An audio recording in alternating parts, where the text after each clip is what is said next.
민철은 친구들과 소주에 트로트 한 곡을 곁들이며 흥겹게 분위기를 띄우고 있었다. 놀기 좋아하는 친구 녀석이 오늘은 기분 좀 내보자며 도우미를 불렀을 때만 해도 그저 또래끼리의 가벼운 노는 자리쯤으로 여겼다. 10분쯤 지났을까? 문이 열리며 도우미 2명이 들어섰고 그중 한 명이 걸음을 멈췄다. 아내의 친구였다. 끝나시에 몸에 딱 굳는 검은 슬림핏 홀복. 옥순 씨? 민철 씨. 룸 안은 순식간에 고요해졌다. 옥순은 입술을 꾹 깨물더니 돌아서서 문을 열고 나가버렸다. 민철도 아무 말 없이 뒤따라 복도를 나섰다. 벽에 기대선 옥수는 2 손으로 얼굴을 가리고 있었다.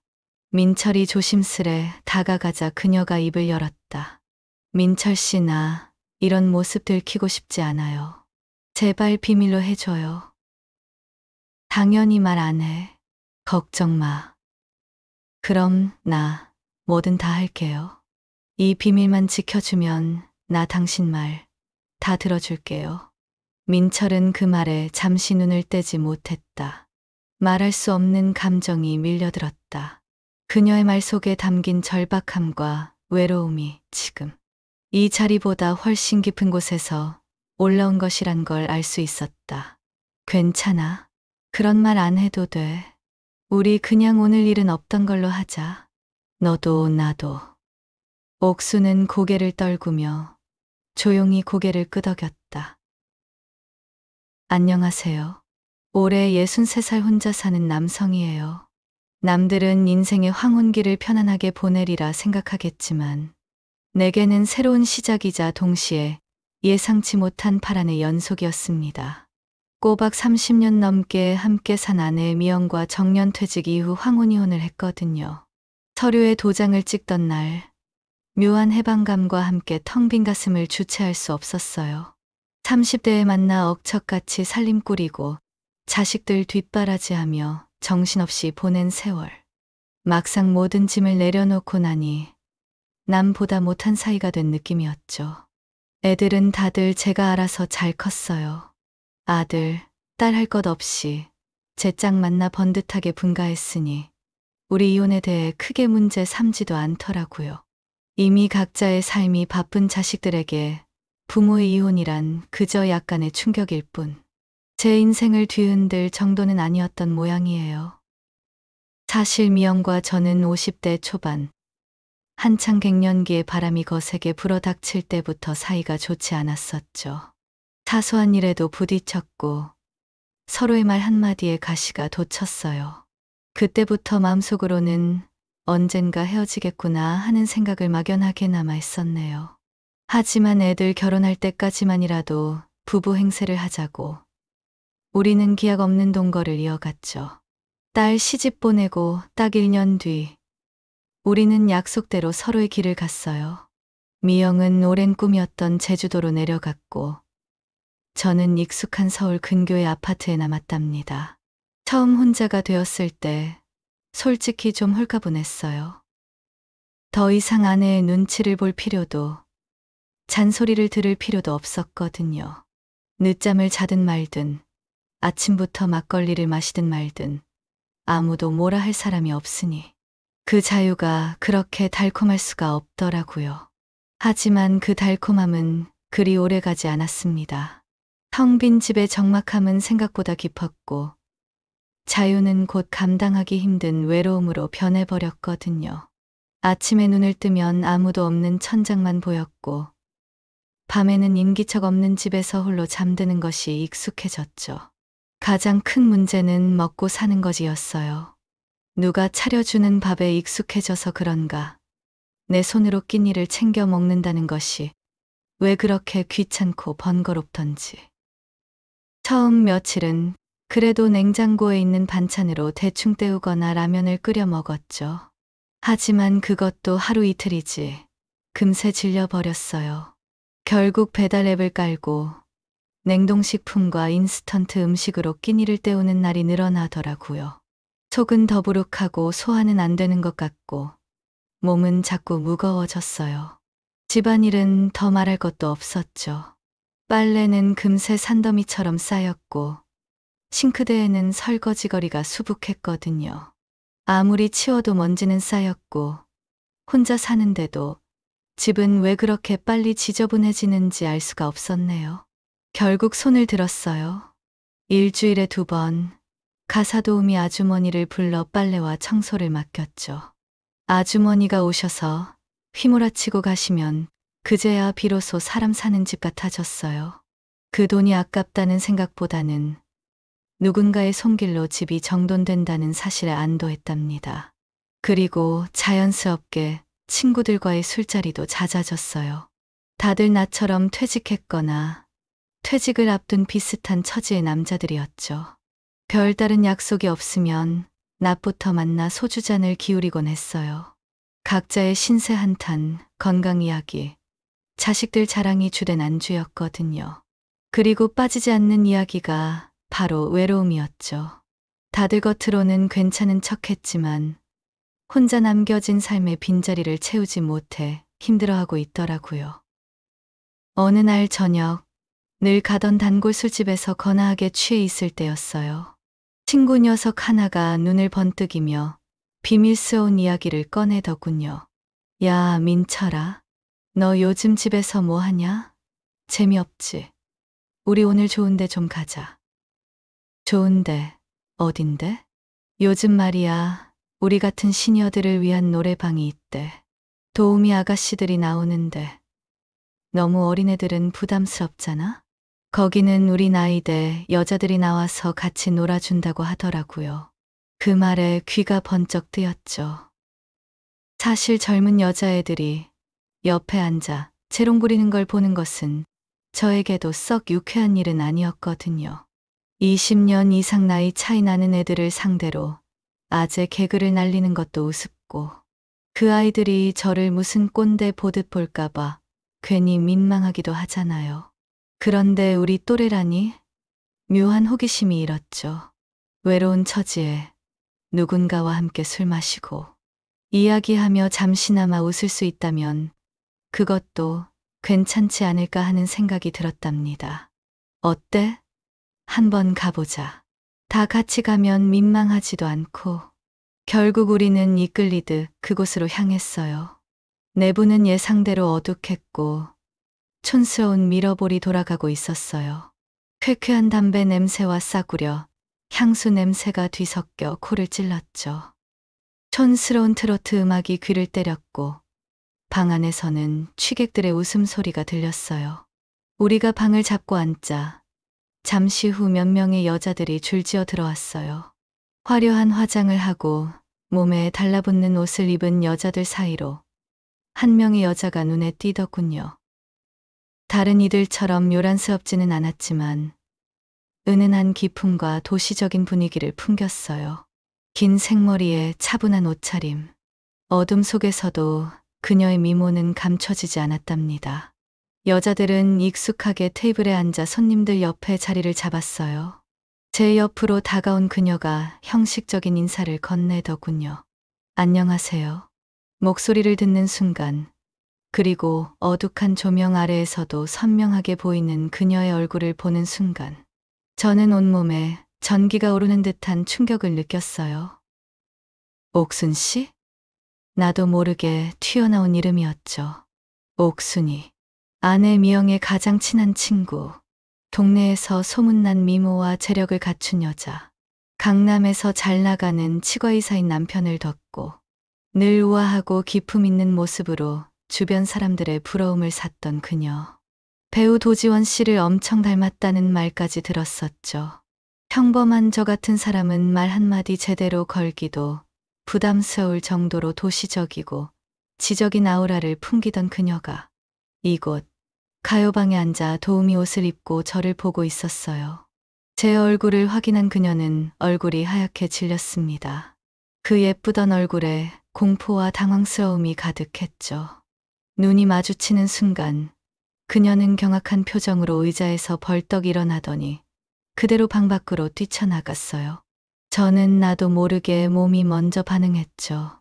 뒤따라 방을 뛰쳐나와 복도에서 그녀의 팔을 붙들었습니다. 옥순 씨, 잠깐만. 경부, 아니, 민철 씨. 여기 어떻게? 그녀는 말을 잇지 못하고 부들부들 떨었어요. 금방이라도 쓰러질 것 같더군요. 얼굴은 땀으로 범벅이 되었고 눈동자는 갈 곳을 잃고 흔들렸습니다. 그녀의 떨리는 팔을 꼭 잡으며 말했어요. 옥순 씨, 걱정 마. 진정해. 나야.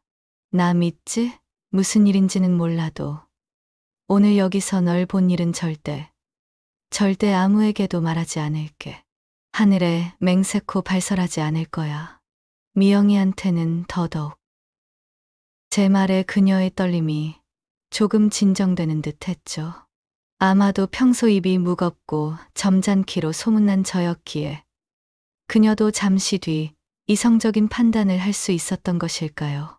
하지만 곧 참았던 울음이 터져 나왔습니다. 소리 없이 어깨를 들썩이며 눈물을 쏟아내는 그녀를 보니 가슴이 미어지는 것 같았어요.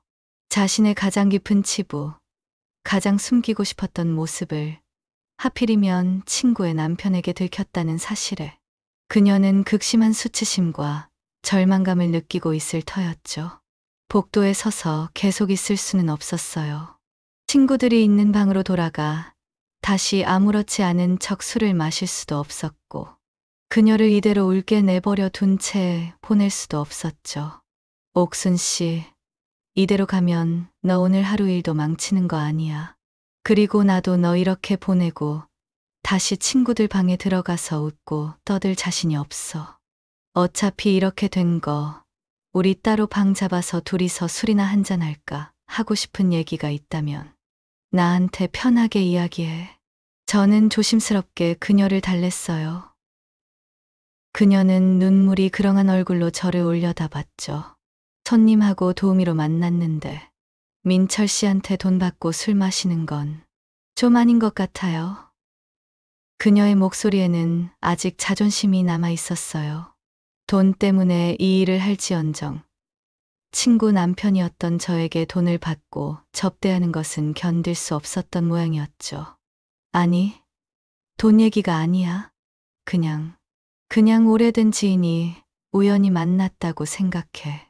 옛날에는 형부, 처제로 지냈잖아. 지금은 그냥 아는 오빠 동생으로 아니면 그냥 편한 술 친구로 생각하고 한잔하자고. 다른 방에 가서 편하게 이야기하자. 오늘 본 일은 절대 비밀로 해줄 테니까.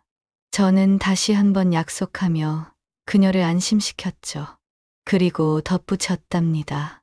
참, 나도 미영이랑 이혼했어. 벌써 1년도 더 됐어요. 네, 이혼하셨어요? 그녀의 눈이 조금 커졌습니다. 응. 서로 바쁘게 지내다 보니 너랑도 연락 끊긴 지 벌써 5년은 넘은 것 같다. 세월 참 빠르지? 그렇게요.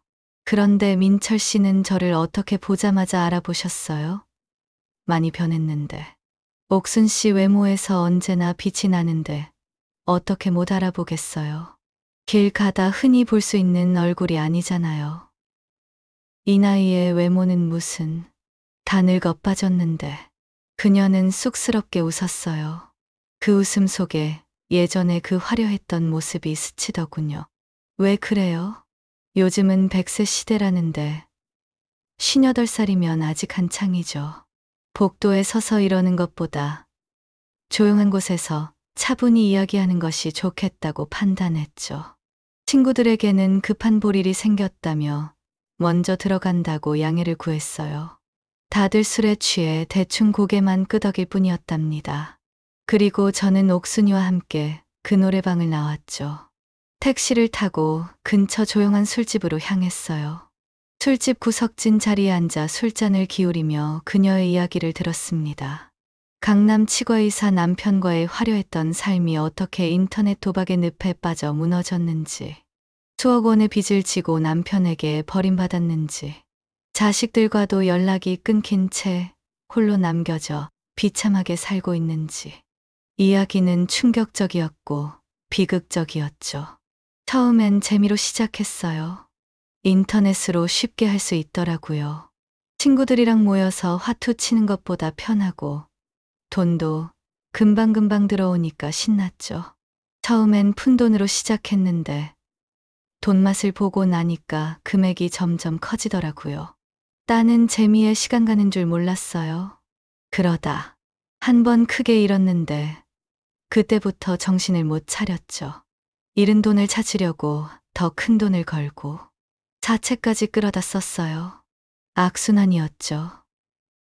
잠도 못 자고 밥도 제대로 못 먹고 오로지 돈 딸 생각만 했거든요. 정신을 차렸을 때는 이미 모든 것을 잃고 감당할 수 없는 빚더미에 앉아 있었죠. 집도 날리고 남편도 저를 견디지 못하고 떠났어요. 아이들도 저를 외면했고요. 엄마가 도박 중독으로 모든 것을 잃었다는 사실을 받아들이지 못하더라고요. 이해는 가죠. 제가 너무 한심했으니까. 그녀는 목이 매는지 술잔을 들이켰어요. 지금은 월세 50만 원짜리 원룸에 살면서 어떻게든 빚을 갚고 생활비를 벌기 위해 이런 일까지 하게 되었다고 하더군요. 친구들에게는 절대 알리고 싶지 않아 숨어 지내다시피 했다는 말에 마음이 더욱 아팠어요. 미영에게도 이혼했다는 사실만 알렸지. 자신의 처지는 절대 말하지 않았다고 했죠. 사는 게 아니에요. 민철 씨. 매일매일이 지옥 같아요. 아침에 눈 뜨는 게 무서워요. 누가 벨 누르지 않을까?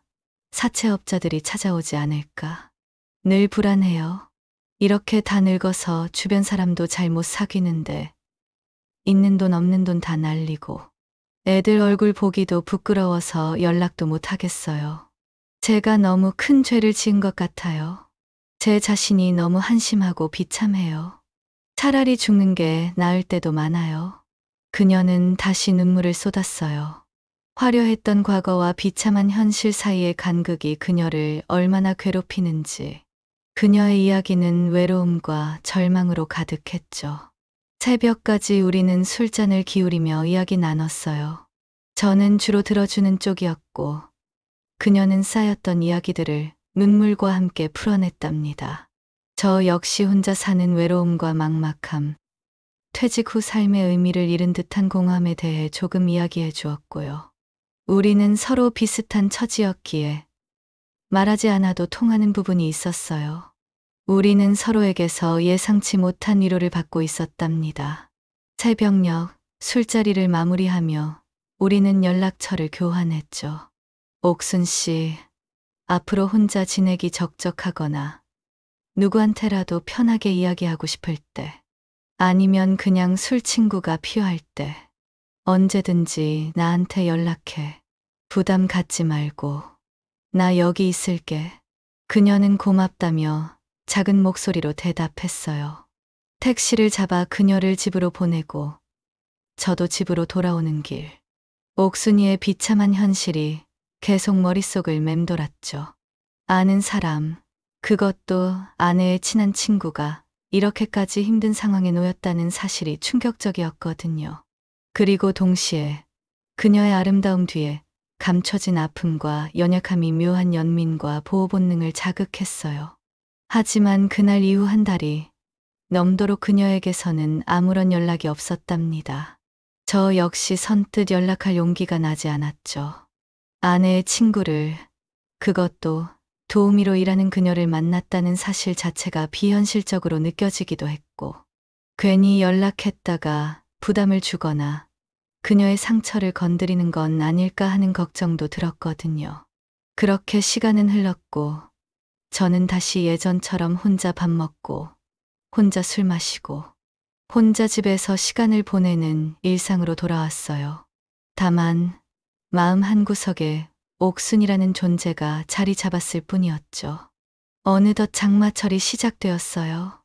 며칠째 하늘은 잿빛이었고 끈질기게 비가 내리더군요. 날씨는 습하고 후덥지근했고요. 마침 휴가철이라 길거리도 한산했답니다. 집에서 혼자 적적하게 TV 채널만 돌리며 시간을 보내던 중 휴대폰 벨이 울렸어요. 발신자를 확인하니 옥순이더군요. 심장이 쿵 내려앉는 기분이었죠. 민철 씨, 나 돈 좀 빌려줄 수 있어요? 수화기 넘어 그녀의 목소리는 작고 힘이 없었어요. 이전과는 비교할 수 없을 정도로 기운 없는 목소리였죠. 딱히 부탁할 곳이 없어서 용기 내 연락했다는 말에 마음이 더욱 짠했네요. 옥순 씨? 무슨 일이야? 얼마나 필요한데? 50만 원만. 가능할까요? 50만 원? 어디에 쓸 건데? 어디 아픈 건 아니지? 혹시나 또 도박에 손을 댔나 하는 걱정이 순간 스쳤지만 그녀의 목소리를 들으니 그런 의심보다는 걱정이 앞섰답니다. 그게 방세가 밀렸어요. 며칠 동안 비 오고 몸도 안 좋아서 도우미 알바를 못 나갔더니 돈이 다 떨어져서 원룸 주인 아주머니가 찾아와서 난리치고 가셨어요. 내일까지 내지 않으면 짐 빼라고.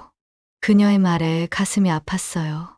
단돈 50만 원이 없어 방세 걱정을 하며 쫓겨날 신세라니. 그 화려했던 옥순이 이렇게까지 비참한 상황에 놓였다는 사실이 믿기지 않았죠. 도박이 사람을 이렇게까지 망가뜨릴 수 있구나 싶어 무서운 생각마저 들었답니다. 알았어, 옥순 씨. 기다려봐. 지금 바로 입금해 줄게. 50만 원으로 뭐가 되겠어. 좀 더 보낼게. 당장 필요한댔어. 저는 망설임 없이 100만 원을 그녀의 계좌로 입금했어요. 50만 원 가지고는 며칠도 버티기 힘들 거라 생각했거든요. 방세 내고 남은 돈으로 맛있는 것도 사 먹고 필요한댔어. 다음부터는 이런 일 있으면 망설이지 말고 바로 연락해. 입금 후 짧은 카톡을 보냈더니 잠시 뒤 그녀에게서 답장이 왔어요. 민철 씨, 정말 미안하고 고마워요. 평생 은혜 잊지 않을게요. 정말 고마워요. 미안함과 고마움이 뒤섞인 진심이 느껴지는 답장이었죠. 그 답장을 받고 나니 왠지 모르게 뿌듯한 마음이 들었답니다. 누군가에게 도움이 되었다는 사실이 혼자 지내며 잊고 살았던 함께라는 감정을 조금이나마 일깨워주는 듯 했어요. 그 뒤로 며칠이 지났을까요? 장마는 끝났지만 여전히 날씨는 후텁지근했고 집에만 틀어박혀 있으려니 너무 심심하고 외로웠죠. 옥순이 생각이 났습니다. 문득 그녀의 얼굴이 보고 싶다는 강렬한 충동이 일더라고요. 어쩌면 저는 그날 이후 그녀를 다시 만날 핑계를 계속 찾고 있었는지도 몰라요. 저는 용기를 내 그녀에게 카톡을 보냈죠. 옥순 씨, 잘 지내? 나 심심한데. 그날 우리가 만났던 노래방에서 옥순이 부르면 같이 놀아줄 수 있을까? 이상하게 생각하지 말고 그냥 편한 술 친구 만나서 술 한잔하는 거라고 생각해. 나 혼자 있으니 너무 적적하네. 오래 기다리지 않아 그녀에게서 답이 왔습니다. 네, 알겠어요. 언제쯤 괜찮으세요? 대신 거기서 저 부를 때 진숙이라고 불러주세요. 그게 거기서 쓰는 제 가명이에요. 그리하여 두 번째 만남이 성사되었죠. 다시 찾은 그 노래방. 첫날의 어색함과 충격이 채 가시지 않았지만 이번에는 묘한 기대감도 있었어요. 어색함을 애써 누르며 카운터에 가서 말했습니다. 진숙이 좀 불러주세요. 잠시 뒤 방으로 들어선 그녀는 첫날 만났을 때와는 사뭇 다른 모습이었어요. 화려한 조명 아래 몸매가 드러나는 짧은 홀복을 입고 있었죠. 넥라인이 깊게 파이고 치마 길이가 짧아 평소 그녀의 차분한 옷차림과는 너무나 대조적이더군요. 하지만 그 모습조차 그녀에게서는 묘한 매력이 느껴졌어요. 옥순 씨, 오늘따라 유난히 이쁘네. 옷도 화려하게 입고. 나도 모르게 입에서 나온 말이었죠.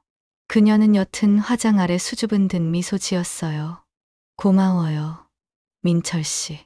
저희도 초이스 받아야 돈을 버는 거라 매번 옷차림에 신경을 좀 써야 하거든요. 오늘 민철 씨가 와주셔서 진숙이 초이스 받았잖아요. 아이고, 옥순 씨는 얼굴만 내밀어도 초이스 될 것 같은데. 하하. 서먹함을 달래려 저는 농담을 던졌답니다. 그녀는 웃으며 자연스럽게 제 옆자리에 앉았어요. 그리고는 능숙한 솜씨로 폭탄주를 만들기 시작했죠. 소주와 맥주를 섞어 잔에 따르더니 제게 건네더군요. 자, 민철 씨. 한 잔 받으세요. 피로가 확 풀리실 거예요. 술잔을 건네며 그녀는 바짝 다가와 앉았어요. 너무 가까워서 저는 나도 모르게 흠칫했죠.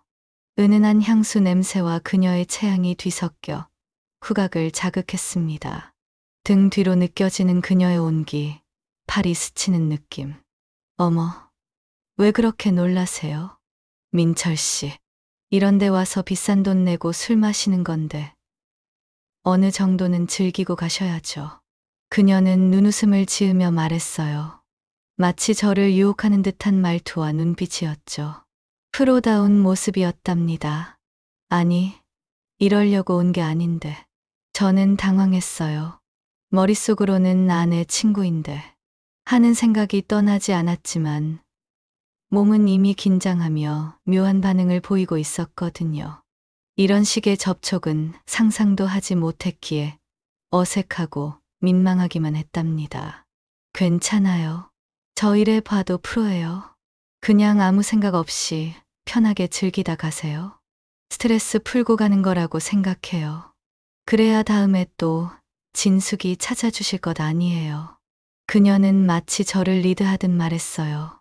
저는 쑥스러워 어쩔 줄 몰랐지만 그녀는 개의치 않고 적극적으로 저를 대했답니다.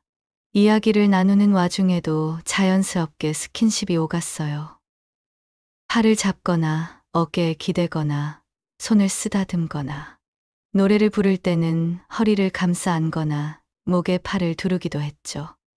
다른 손님들이 부른 도우미들도 비슷했지만 그녀의 능숙함은 단연 돋보이더군요. 사실 아내 친구이자 아는 사람이라는 사실이 저를 더욱 미치게 만들었어요. 절대로 만나서는 안 될 것 같은 관계, 절대로 해서는 안 될 것 같은 행동들.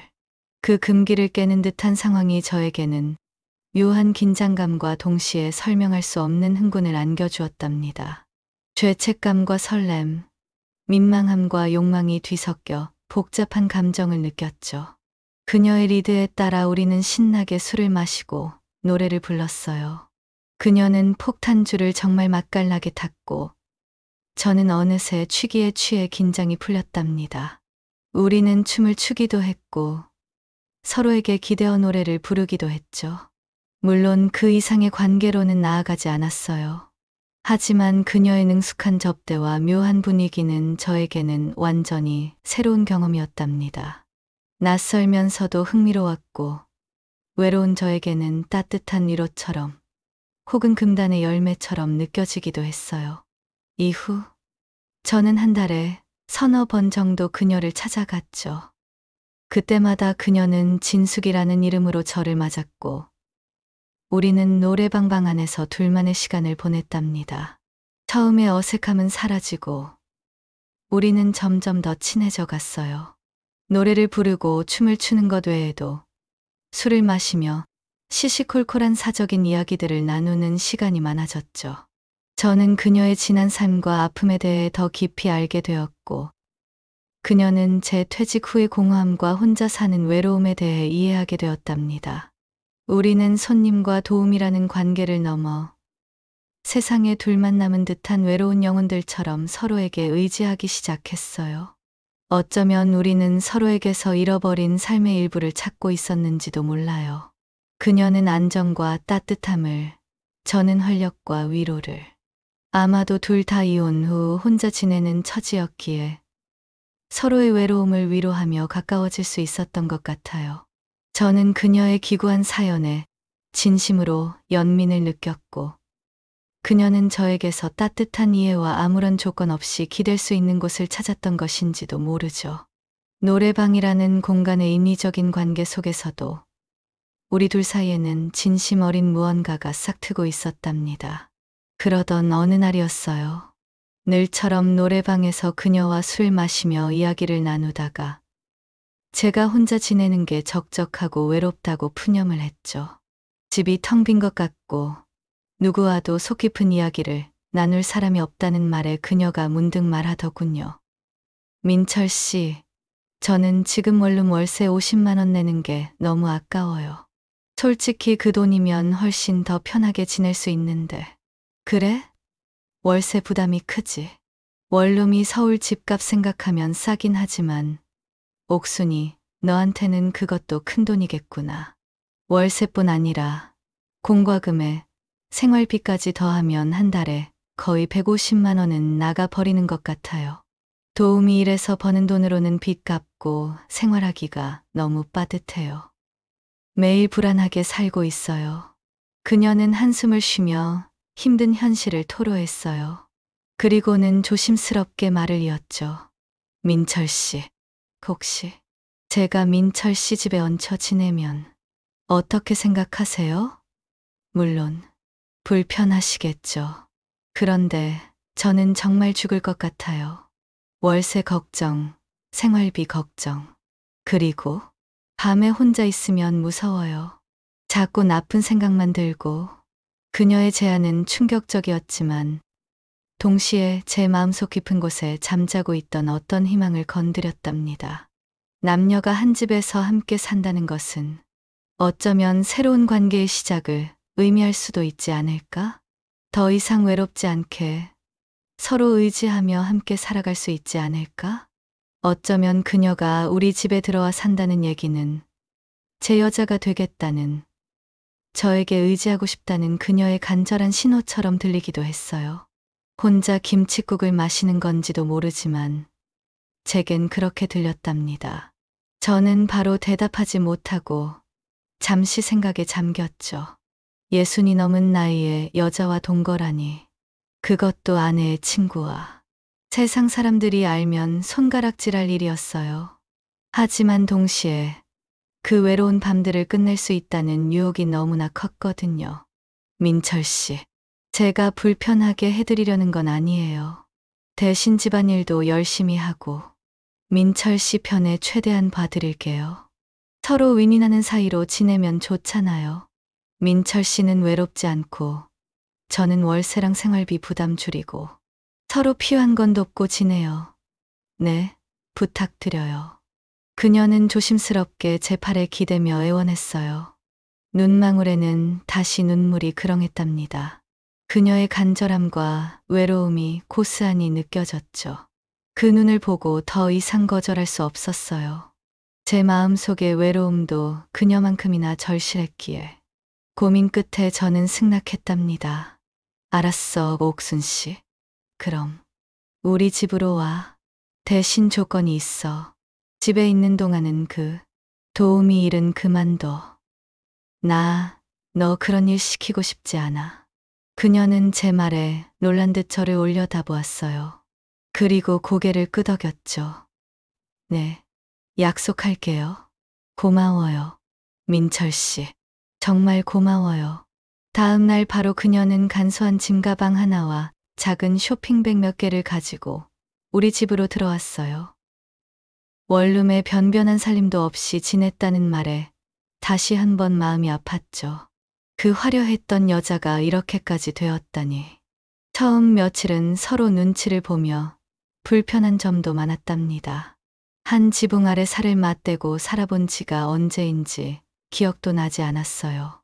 거실과 부엌을 함께 쓰는 것, 화장실을 같이 쓰는 것, 밤에 각자 방에 들어가 문을 닫는 것, 모든 것이 조심스럽고 어색했죠.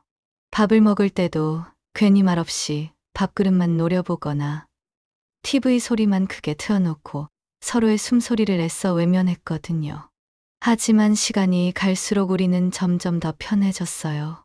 아침에 그녀가 일어나 밥을 차리고 함께 마주 앉아 식사를 했답니다. 소박하지만 따뜻한 집밥이었죠. 혼자 먹던 인스턴트 음식이나 배달 음식과는 차원이 달랐어요. 속이 편안해지고 기운이 솟는 것 같더군요. 저녁에는 거실에 앉아 함께 TV를 보거나 커피나 차를 마시며 하루 있었던 시시콜콜한 이야기들을 나눴어요. 그녀는 약속대로 집안일을 도왔답니다. 빨래는 물론이고 서툴지만 음식도 꽤 잘했어요. 집은 더 이상 텅 빈 공간이 아니라 온기가 느껴지고 사람 사는 냄새가 나는 곳이 되었죠. 아주머니를 부르는 횟수도 줄었고 집은 늘 깨끗하게 정돈되어 있었답니다. 우리는 마치 오래된 부부처럼 혹은 이제 막 함께 살기 시작한 남녀처럼 자연스럽게 서로에게 익숙해졌어요. 가족처럼 느껴지기 시작했죠. 낮에는 각자 시간을 보내거나 함께 동네 산책을 나갔고 저녁에는 함께 저녁을 먹고 이야기 나눴답니다.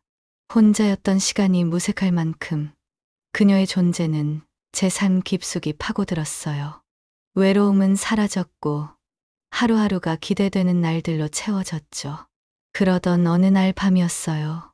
저는 안방에서 잠자리에 들 준비를 하고 있었고 그녀는 거실 소파에 앉아 책을 읽고 있었죠. 이미 함께 산지 2달이 넘었지만 우리는 여전히 각자의 방을 썼답니다. 문득 방문이 조심스럽게 열리는 소리가 들렸어요. 그녀가 잠옷 바람으로 망설이는 듯 안방문 앞에 서 있더군요.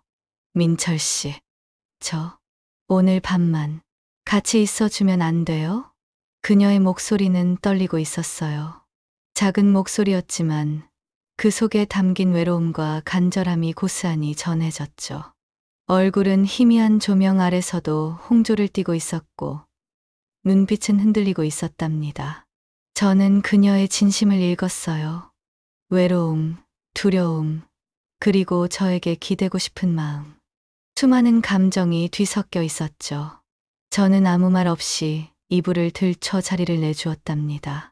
그녀는 망설이다가 천천히 다가와 제 옆에 누웠어요. 그녀의 몸에서 따뜻한 온기가 전해졌죠. 우리는 아무 말 없이 서로의 온기를 느끼며 텅 빈 마음에 서로를 채워넣는 듯 했어요. 그날 밤 1번이 2번이 되고 3번이 되었답니다. 그리고 4번, 5번.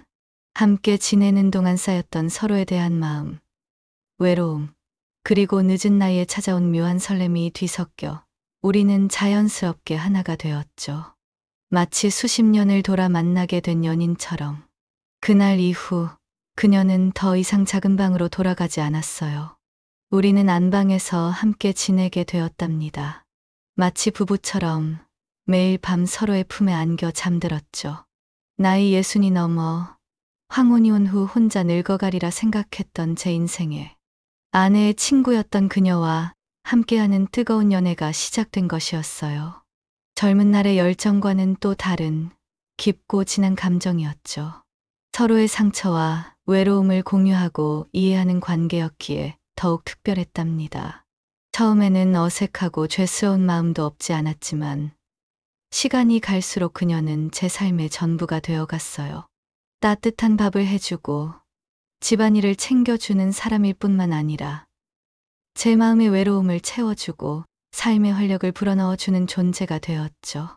그녀 역시 저에게서 안정과 사랑, 그리고 안전한 보금자리를 찾은 듯 했답니다. 이제 저는 그녀가 없으면 안 되는 사이까지 오고 말았어요. 매일 아침 그녀의 얼굴을 보고 눈을 뜨고 저녁에 함께 마주 앉아 밥을 먹고 밤에는 서로의 온기를 느끼며 잠드는 것이 당연한 일상이 되었죠. 우리는 서로에게 너무나 소중한 존재가 되어 있었답니다. 하지만 문제는 아직 남아 있었어요. 그녀가 그동안 도우미 일을 했던 이유, 인터넷 도박으로 인한 사채 빚이 완전히 해결되지 않았던 것이었죠. 함께 살면서 도우미 일은 그만두었지만 원금은 많이 갚았음에도 불구하고 이자가 불어 빚은 여전히 남아 있었거든요. 그리고 사채업자들은 끈질겼습니다. 아직 남은 돈 안 갚으면 내 딸이 사는데 찾아가서 받아낼 거야. 내 아들 회사로 연락해서 내 과거 다 불어버릴 수도 있어. 사채업자들은 그녀의 가장 큰 약점, 즉 자식들에게 자신의 치부가 알려지는 것을 두려워한다는 점을 정확히 알고 있었죠. 협박은 노골적이었고 집요했답니다. 밤늦게 걸려오는 전화, 문 앞에 놓인 협박 편지, 심지어는 원룸에 살 때 동네를 서성이며 겁을 주던 일까지 있었거든요. 비록 지금은 우리 집에 살고 있지만 그들이 언제 우리 집까지 찾아올지 모른다는 불안감에 옥순이는 시달리고 있더라고요. 저는 사랑하는 제 여자가 그런 위협에 시달리며 불안해하는 것을 견딜 수가 없었어요. 함께 살기로 결심했을 때부터 그녀의 빚 문제를 해결해줘야 한다는 책임감이 들었거든요. 도우미 일을 시키고 싶지 않았던 이유도 그것이었죠. 제 능력으로는 어떻게든 그녀를 그 지긋지긋한 빚의 늪에서 그리고 사채업자들의 공포에서 구해내고 싶었답니다. 얼마나 남았냐고 물으니 이자가 불어 원금까지 합쳐 3억이 조금 넘게 남았다고 하더군요. 적지 않은 돈이었어요. 제 퇴직금과 평생 모은 돈을 합쳐도 당장 현금으로 마련하기는 힘든 금액이었죠. 하지만 저는 더 이상 망설일 수 없었어요. 그녀의 불안해하는 눈빛, 악몽에 시달리며 식은땀을 흘리는 모습, 자식들 걱정에 가슴 아파하는 모습을 보고 있자니 다른 생각은 할 수 없었거든요. 제게 남은 가장 큰 재산은 살고 있던 아파트를 팔기로 결심했죠. 그 집을 팔면 빚을 충분히 갚고도 남을 돈이 생길 터였어요. 옥순 씨, 우리 집 팔자. 여기 있으면 사채업자들이 언제 찾아올지 몰라. 내 빚, 내 돈으로 다 갚아버리자. 그리고 우리 여기 떠나서 조용한 곳으로 가자. 아무도 우리를 모르고 찾지 못하는 곳에서 둘이 조용히 살자. 그녀는 제 말에 놀라 눈이 커졌지만 이내 하염없이 눈물을 흘렸어요. 미안함과 고마움, 그리고 안도감. 복잡한 감정이 뒤섞인 눈물이었죠. 그녀는 아무 말 없이 제 품에 안겨 한참을 울었답니다. 집을 파는 과정은 순조로웠어요. 어차피 혼자 살기에는 넓고 관리하기 힘들었던 집이었기에 큰 미련은 없었답니다. 집을 처분하고 사채업자들에게 연락했습니다. 잔금을 치르는 날 그녀의 통장으로 돈을 보내고 남은 빚을 모두 갚아주었죠. 3억이 조금 넘는 돈이 순식간에 사라졌지만 마음은 그 어느 때보다 가벼웠답니다. 드디어 지긋지긋한 악몽에서 벗어날 수 있었어요. 옥순이의 얼굴에 비로소 진심으로 편안해 보이는 미소가 번졌죠. 그 미소를 보니 아파트를 판 돈이 하나도 아깝지 않았답니다. 그리고 우리는 서울을 떠나 강원도의 바닷가가 보이는 조용한 동네로 이사를 했어요. 도시의 번잡함에서 벗어나 자연 속에서 평온하게 살고 싶었거든요. 바닷가 언덕 위에 작고 아담한 전원주택을 얻어 새로운 보금자리를 꾸몄죠. 도배도 새로 하고 마당에는 작은 텃밭도 만들었답니다. 이곳에서는 누구도 우리의 과거를 알지 못했어요. 우리는 동네 사람들에게는 그저 늦은 나이에 만나 재혼한 부부라고 소개했죠. 대부분의 이웃들은 도시에서 내려온 노부부라며 반갑게 맞아주었답니다. 새로운 삶은 평화로웠어요. 아침에 눈을 뜨면 창밖으로 푼 바다가 보였고 파도 소리가 자장가처럼 들려왔죠. 아침에는 함께 바닷가를 따라 산책을 하고 낮에는 텃밭에서 상추도 심고 고추도 심었답니다. 점심은 텃밭에서 딴 채소로 비빔밥을 해 먹거나 근처 시장에서 싱싱한 해산물을 사와 끓여 먹었어요. 오후에는 마당 벤치에 앉아 책을 읽거나 그동안 하지 못했던 이야기들을 나눴죠. 저녁에는 함께 저녁을 먹고 TV를 보거나 일찍 잠자리에 들었답니다. 그녀는 더 이상 진숙이가 아닌 옥순, 본연의 모습으로 돌아왔어요. 도박의 늪에서 벗어나고 빚의 공포에서 해방되니 예전에 그 지적이고 우아했던 모습이 조금씩 되살아났답니다. 얼굴에는 웃음이 많아졌고 눈빛에는 생기가 돌았어요.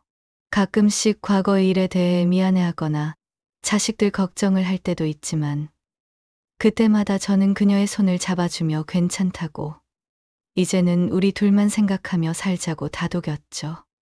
물론 가끔씩 과거의 그림자가 스칠 때도 있더군요. 문득 미영이 생각나거나 옥순이가 진숙이로 불리던 시절이 떠오르기도 했어요. 아내의 친구와 부부처럼 살고 있다는 사실에 아주 가끔은 복잡한 마음이 들기도 하고 우리가 걸어온 길이 얼마나 파격적이었는지 실감할 때도 있답니다. 하지만 그럴 때마다 우리는 서로의 눈을 마주 보죠. 서로의 눈 속에서 우리는 외로웠던 과거와 서로에게서 찾은 현재의 안정을 확인했어요. 우리는 서로의 상처를 보듬어주고 서로의 부족한 부분을 채워주며 함께 늙어간답니다. 혼자였더라면 감당하기 힘들었을 외로움과 노년의 쓸쓸함을 우리는 서로의 존재로 이겨내고 있죠. 외로웠던 두 사람이 만나 상상조차 할 수 없었던 방식으로 서로에게 의지하고 사랑하게 된 것이었어요. 노래방에서 시작된 파격적인 만남이었지만 그 끝에는 누구보다 평온하고 행복한 날들이 기다리고 있었답니다. 바닷가 작은 마을에서 이름 모를 부부로 우리의 두 번째 인생이 조용하지만 따뜻하게 시작되고 있었어요.